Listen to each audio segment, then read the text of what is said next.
Satu,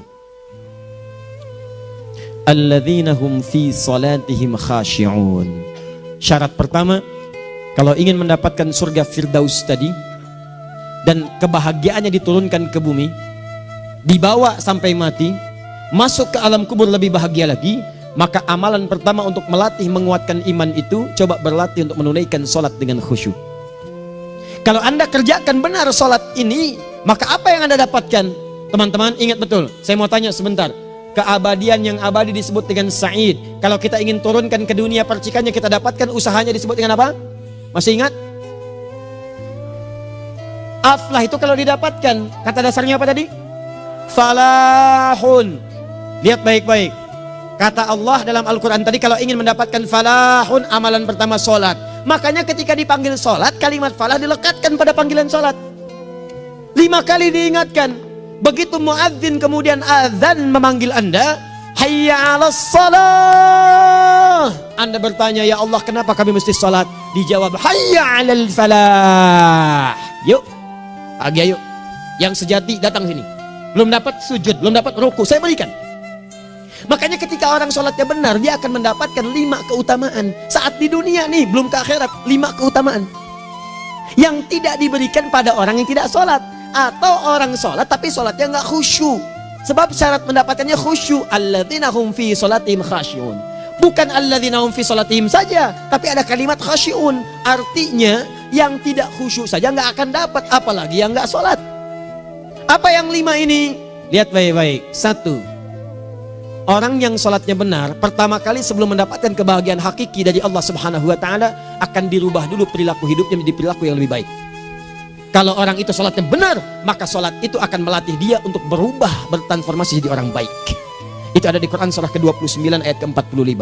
Innas sholata tanha anil fahsya'i wal munkar. Sumber keburukan cuma 2, kalau bukan fahsya itu munkar. Maaf, pornografi, porno aksi, LGBT, kata-kata jorok, kotor itu fahsya. Di orang sholat kata Allah, mustahil berkata-kata kotor. Orang sholat tidak akan pernah mencela. Orang sholat tidak punya kata-kata jorok. Jadi kalau ada sekarang orang yang sholat senang mencela orang lain, itu berarti ada masalah dalam sholatnya. Dan dia belum dijamin sebagai ahli surga terbaik. Dan hidupnya nggak bahagia. Nggak bahagia. Aneh nih. Sholat tapi senang celah orang. Aneh. Aneh. Yang paling bahaya adalah menikmati celahannya. Itu yang paling aneh. Anda ngaji. Anda ikut taklim. Taklimnya sesuai Quran, taklimnya petunjuk sunnah. Anda sholat, Anda puasa, tapi Anda masih senang mencela orang lain dan menikmati celahan itu. Kalau nggak mencela, kayaknya nggak komplit kehidupan. Maka ada yang salah dengan ibadah Anda. Ada yang keliru. Karena mustahil taat bertemu dengan maksiat, itu mustahil. Mungkar, keburukan yang diingkari oleh hati, sumbernya nafsu perut dengan akal. Bohong, mencuri, menipu, membunuh, merampok, membegal, mabuk dan sebagainya. Itu namanya mungkar. Orang sholat gak mungkin mengerjakan mungkar. Jadi kalau sholat kita benar, cukuplah Anda sholat, maka Anda akan jadi orang baik. Makanya kata Nabi, Anda punya anak dari kecil ajarin sholat. Sholat, kalau naik jadi balik, kerjakan terus. Kasih pelajaran membuat dia mengerti. Kalau masih susah, berikan pelajaran. Ini sering diterjemahkan dengan memukul. Mukul di Arab beda dengan konteks mukul sekarang. Mukul di Arab tuh ngasih pelajaran supaya ngerti. Anda bisa terjemahkan dengan konteks lain. Uang jajannya tahan, yang kesukaannya simpan dulu. Bisa dengan konteks kekinian, tapi poinnya, kenapa anak Anda dari kecil ajarin sholat, sampai kenalkan dengan masjid, ajari 3 tahun bawa ke masjid, kenalkan dengan masjid, gak ada masalah lari-lari itu sebelum waktu sholat. Kenalkan dulu. Dulu orang-orang tuh begitu, sebelum waktunya dikenalkan, jalan, begitu lari, biarin dulu. Setelah itu diberi pengertian, nah ini bukan tempat berlari, yang berlari di sana nanti, yang di sini nanti akan ada orang-orang baik semuanya. Terus Anda lihat berbaris, baris rapi. Kalau pengen baik ikutan baris nanti. Terus nanti ada yang mimpin di depan, namanya imam. Imam itu siapa ya? Tetangga kita bukan yang Pak Imam, bukan. Bukan. Kalau tetangga kita namanya Imam S. Arifin. Kalau yang ini imam sholat namanya.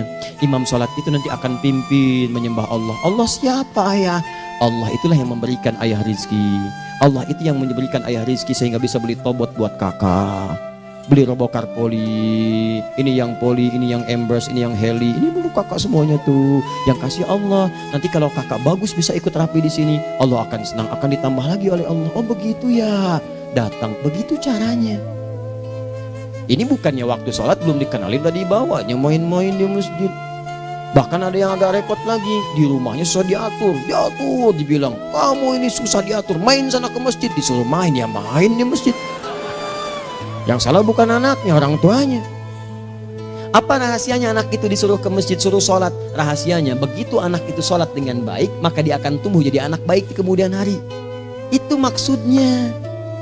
Nah, sekarang saya agak bingung ini, pendidikan TK sekarang salah sih? Enggak, cuma saya agak bingung mikirnya. Ini anak belum diajarin sholat, udah diajarin manasik.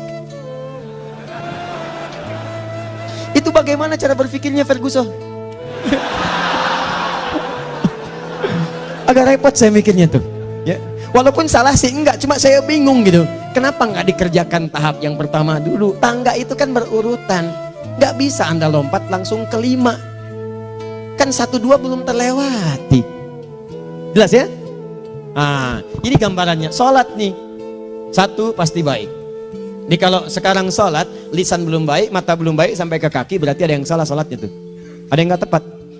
Tangan sembarangan, snack orang ngambil. Awas. Tuh sendal orang, mau wudhu nggak ada sendal, pakai sendal orang. Udah bilang belum? Kehujanan pakai payung orang. Udah bilang belum? Ya kan gampang Ustaz. Ini kan juga mungkin diikhlaskan karena Allah. Ya ikhlas, cuman pakainya belum minjam. Bagaimana kalau sedang pegang payung itu keluar, Anda meninggal? Coba mikirin ke situ. Coba ke kantor. Kalau didorong proyek yang nggak jelas, minta tanda tangan, pikirin dulu bagaimana kalau meninggal. Kemarin saya sama teman-teman artis saya katakan begini, Anda ya, kalau Anda mengaji dengan saya, jangan pernah menerima peran maksiat. Walaupun itu sekedar adegan, tapi itu maksiat. Kalau bayangkan ketika Anda memerankan itu, Anda diwafatkan oleh Allah Subhanahu Wa Taala. Maka demi Allah saya katakan tidak ada faedahnya Anda ngaji sekarang, ngaji besok. Ketika Anda menerima peran itu, Anda wafat dalam keadaan bermaksiat di hadapan Allah Subhanahu Wa Taala. Maka saya pun katakan pada Anda, ayo belajar yang betul. Pahami, bangun sholat, belajar, dalami seperti orang tua kita dulu. Tinggalkan nyontek, budaya yang gak jelas. Rasakan ketika nyontek Anda wafat. Apa yang Anda dapatkan? Di Libya itu kalau nyontek, di Libya ya, saya pernah sekolah di Libya nih. Itu kalau nyontek di Libya aja dulu. Dan rekornya 100% ketahuan. Begitu sudah selesai, cuma jeda 2 jam, langsung ada panggilan. Si Fulan silahkan datang ke kantor. Apa yang disediakan di kantor sudah siap. Anda diberi waktu 2 jam dari sekarang, siapkan beres-beres koper Anda. Di sini tertulis Anda akan pulang. Tiketnya sudah lengkap, dikawal 2 orang. Dituliskan di situ anak ini nyontek gak boleh kembali ke sini. Libya. Gak ada zero tolerance bagi yang seperti itu, keluar. Kami gak terima di sini. Harusnya begitu. Gak ada faedahnya. Yang kita butuhkan amalan dari ilmu, bukan nilai-nilai itu sementara. Gak ada. Sudah. Nah ini akhirnya begini kualitasnya nih. Tertulis di ijazahnya bagus, cum laude, IPK-nya 4, tapi gak ada aplikasinya. Yang pintar banyak, kita butuh yang baik, pintar yang baik. Sekarang yang pintar banyak, kepintarannya dipakai untuk nipu orang. Itu yang bahaya. Ahli hukum banyak yang dihukum. Ahli ekonomi tidak bisa mengangkat perekonomian. Apa yang salah? Apa yang salah? Ini yang jadi persoalan. Tapi dasar manusia begitu di sidang mulai pakai peci, pakai baju koko, pakai tasbih, ada yang pakai kerudung. Luar biasa. Nih 2. Orang kalau sholatnya benar, Allah akan berikan ketenangan dalam jiwanya. Tenang hatinya. Jangankan musibah kecil, musibah paling besar pun tenang aja dia. Tenang, dia paham rumusnya. Allahu Akbar. Turun Quran. Surah ke-13 ayat ke-28. Ala bidzikrillahi tatmainnul. Yakinkan pada dirimu zikir kepada Allah membuat hati tenang. Di antara turunan zikir amalannya adalah sholat. Dari mana taunya? Quran surah ke-20 ayat ke-14. Innani anallahu la ilaha illa ana fa'budni wa aqimis salata lidzikri. Saya Allah, kata Allah ke Nabi Musa. Tidak ada Tuhan selain saya, sembah saya. Bagaimana menyembahmu ya Allah? Tunaikan salat sebagai zikir kepada saya, zikir. Nah, maka kalau Anda sedang tidak tenang, ayo ke masjid. Banyak zikir itu, baca Quran zikir. Quran surah 15 ayat 9. Inna nahnu nazzalna dzikra. Kami turunkan Al-Quran sebagai zikir. Jadi kalau Anda sedang baca Al-Quran, Anda sedang berzikir. Ibu kalau sedang gak tenang, Bu, gelisah, gak enak, gak usah mengeluh, apalagi bikin status gak karuan. Ibu wudhu, ambil mushaf baca. Begitu sedang baca ada ketenangan dalam jiwa. Berdoa, zikir. Kalau sedang gak tenang, besok ada proyek, doa dulu. Doa itu memberikan ketenangan. Makanya doa disebut dengan zikir. Quran surah ke-7 ayat 205. Wadhkur rabbaka fi nafsika tadarruan wa khifatan wa dunal jahri minal qaul. Ayo berzikir, minta kepada Allah dengan segenap jiwamu, mohon dengan penuh ketawaduan. nanti ketenangan diberikan. Menghafal Quran, baca itu zikir. Quran surah ke-54 ayat 17, 22, 32, 40. Walaqad yassarnal Qur'ana lidzikri fahal min muddakir. Menyebut nama Allah, Al-Asmaul Husna itu zikir. Sedang ada persoalan, ya Allah, ya Allah, ya Allah, ya Rahman, ya Rahim, ya Malik, ya Qudus, ya Allah, ya Allah, ya Allah, ya Allah. Zikir. Dalilnya Quran surah kedua ayat 152. Fadhkuruni azkurkum. Sebut namaku, zikir. Apapun akan mengingatmu. Gimana menyebutnya? Ditafsir di Quran surah 17. Ayat keberapa? 110. Qulidullah awid rahman ayyamma tad'u falahul asmaul husna. Sebut nama Allah. Itu menentramkan pada jiwa. Sedangkan sholat gabungan dari semua zikir tadi. Bukankah dalam sholat Anda baca Al-Quran? Bukankah dalam sholat Anda menghafal Al-Quran? Bukankah dalam sholat Anda berdoa? Bukankah dalam sholat Anda istighfar? Anda mohon digabungkan semua itu. Amalan sholat menggabungkan semua jenis zikir. Masa Anda nggak tenang juga? Makanya sholat, jangankan sholat ya, tempat sholat itu yang menenangkan. Tempat sholat, tempat paling tenang di muka bumi. Kalau nggak percaya silahkan ya, Anda sebelum masuk ke Istiqomah ini, begitu Anda masuk kan perasaannya beda kan? Lain. Silahkan cek, kalau cari ketenangan datang ke masjid. Masuk, wudhu masuk, sholat 2 rakaat, tenang. Dekat kipas angin, saking tenangnya, plek, ngantuk tidur. Beneran. Enak. Makanya saat Ramadan kalau orang pengen cari ketenangan, lihat. Di perusahaan-perusahaan penuh tuh musola, pada tidur. Ya, mengamalkan hadis palsu. Ya, dia musoim ibadah, tidurnya orang puasa ibadah, hadis palsu. Nah, itu teman-teman. Itu gambarannya tiga.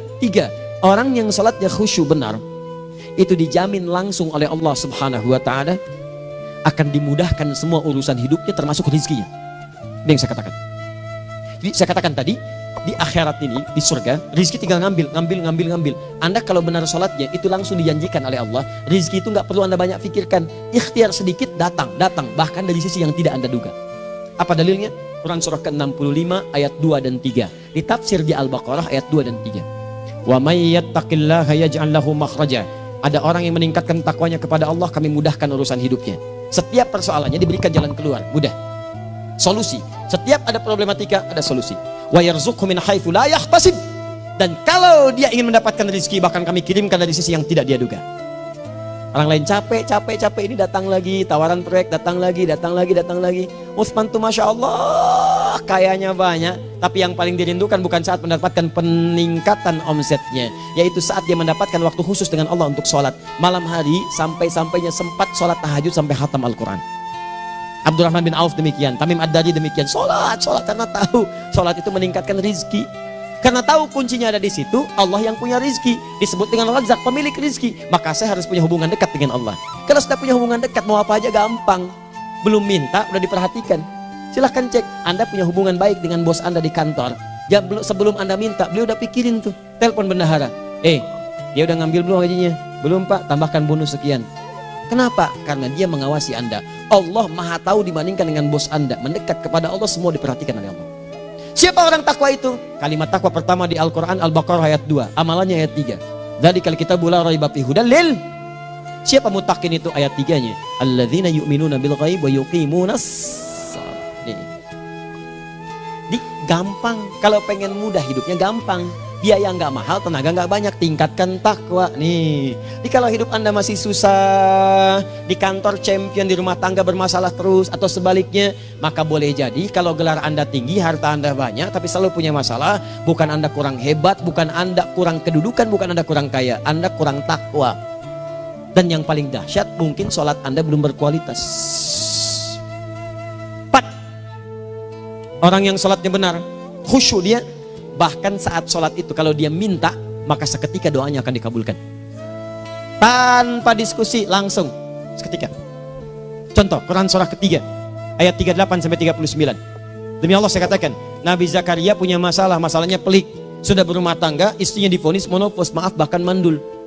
Gak mungkin punya keturunan. Maka apa yang beliau kerjakan? Secara singkat beliau sholat.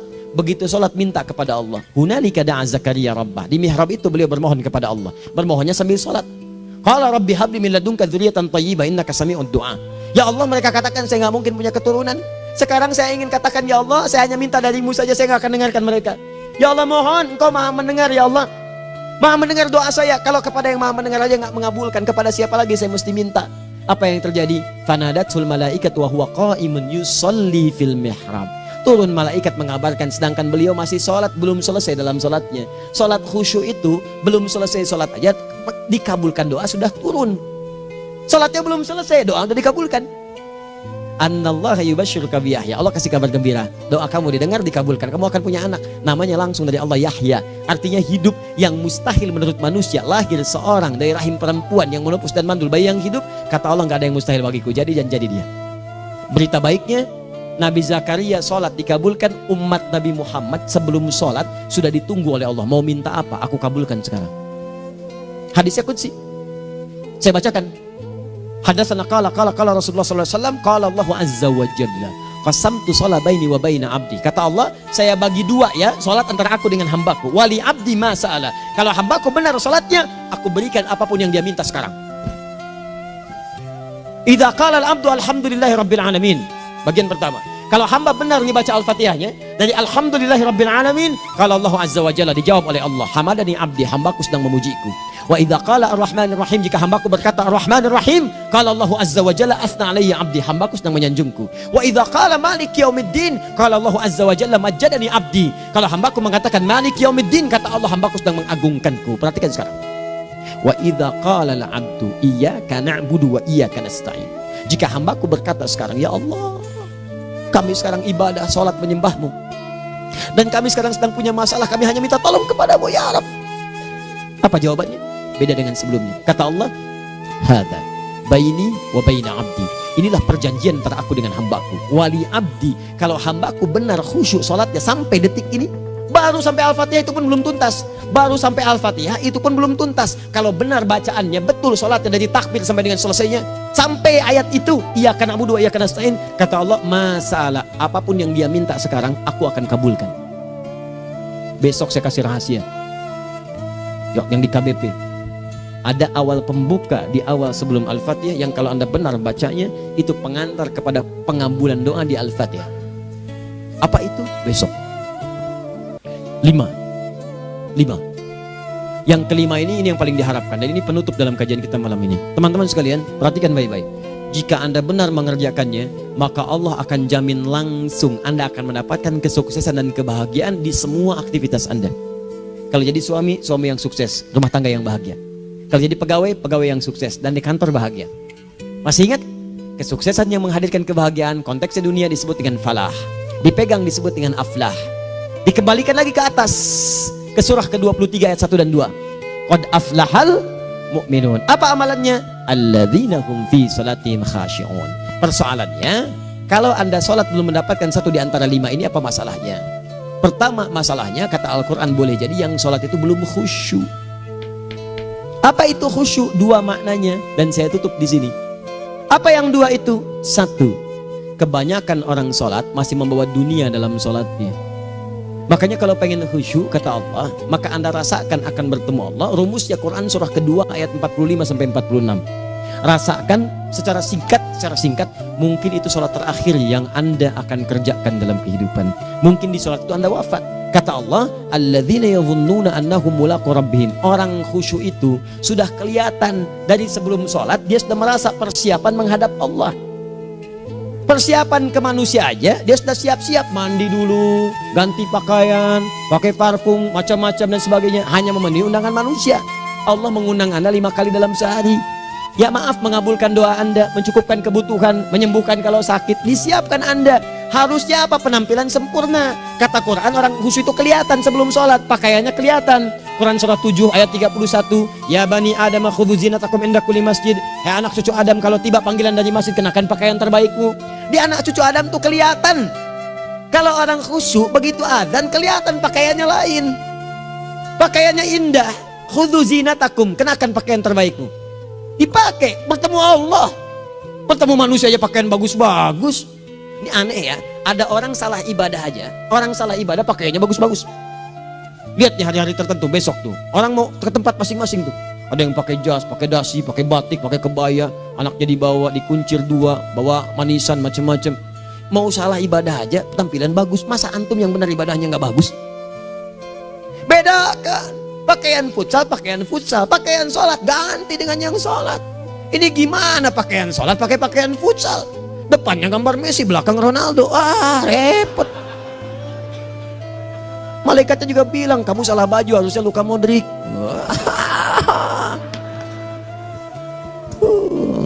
Hafal saya. Nah, yang mau tanya apa? Mourinho dipecat saya tahu. Lagi nganggur sekarang, ditawarin Benfica dia nggak terima. Sekarang jadi dia komentator di beIN Sport. Nanti sebentar lagi dia akan komentari laga Saudi dengan Qatar dan komentari laga Arsenal dengan Ipswich. Digantikan oleh Solskjaer. Dia super sub dulu. Ya, super sub. Ya, the baby assassin, ya pembunuh yang berwajah baby face. Masuknya di akhir-akhir, gol. Sekarang melatih dia 5 kali kemenangan, belum kalah sama sekali. Saya hafal itu.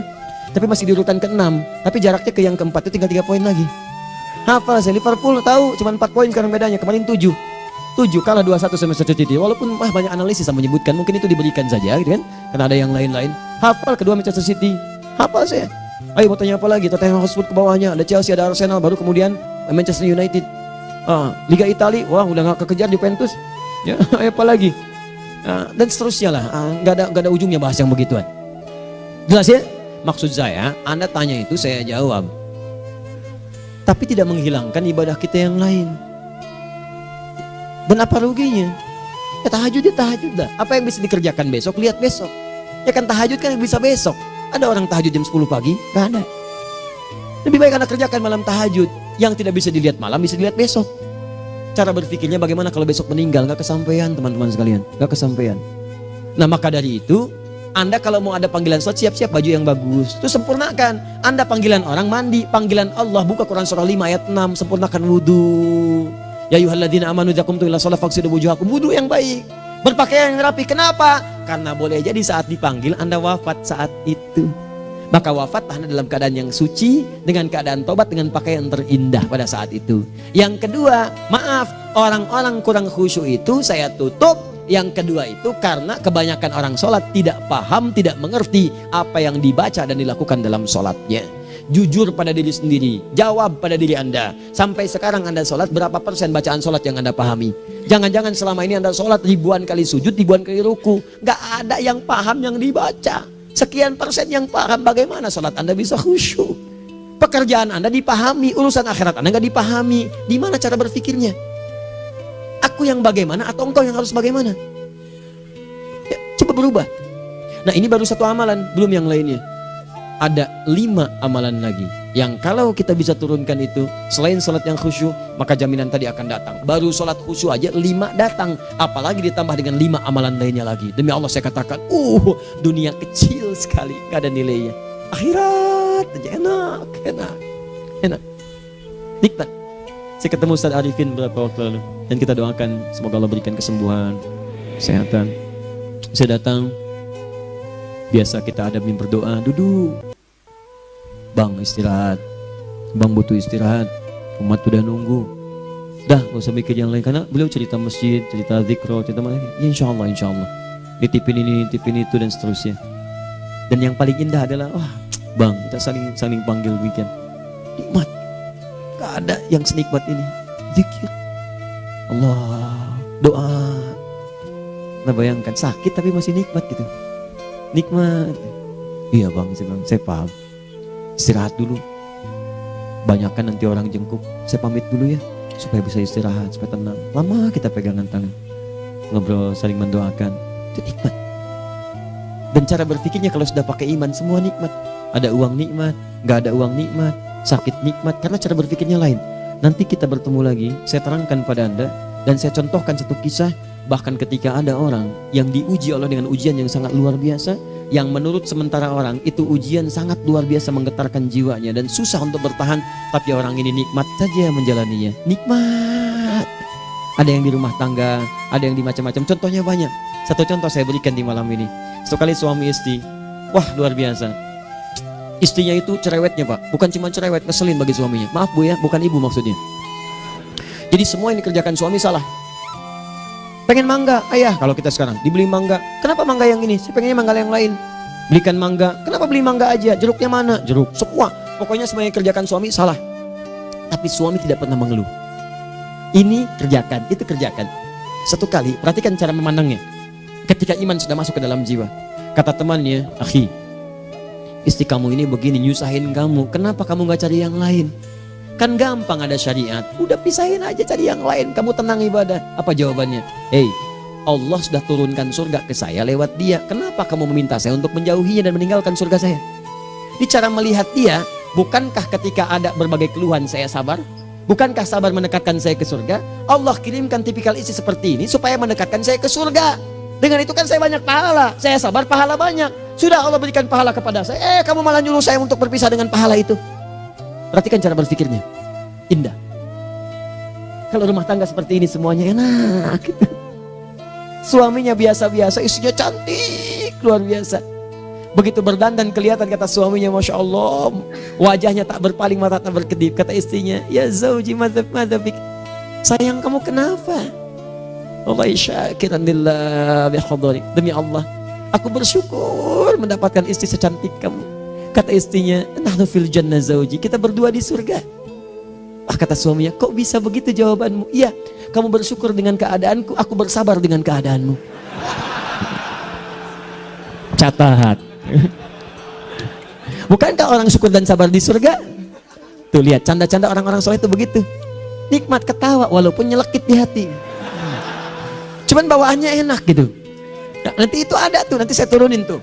Yang di rumah tangga, yang ini, yang itu nanti. Kapan? Pertemuan berikutnya. Jadi kita cukupkan dulu di malam ini apa yang kita pelajari supaya nanti nggak terlampau banyak kita dapat materi, cuma sayang sedikit mengamalkan. Saya sudah tuangkan di sini, banyak saya tuliskan termasuk di keluarga, di macam-macam. Ini saya tulis tapi silahkan Anda baca, kalau ada manfaat silahkan dapatkan, kalau ada yang kurang silahkan sampaikan untuk dikoreksi. Semoga Allah muliakan kita semua insya Allah. Sekali lagi, perbaiki hidup, jangan banyak mainnya, dan sudah jangan banyak membuang dengan yang sia-sia apapun yang dihadapi. Sekali lagi, tolong jaga kondusivitas, bantu negara kita, ketertiban, keamanan.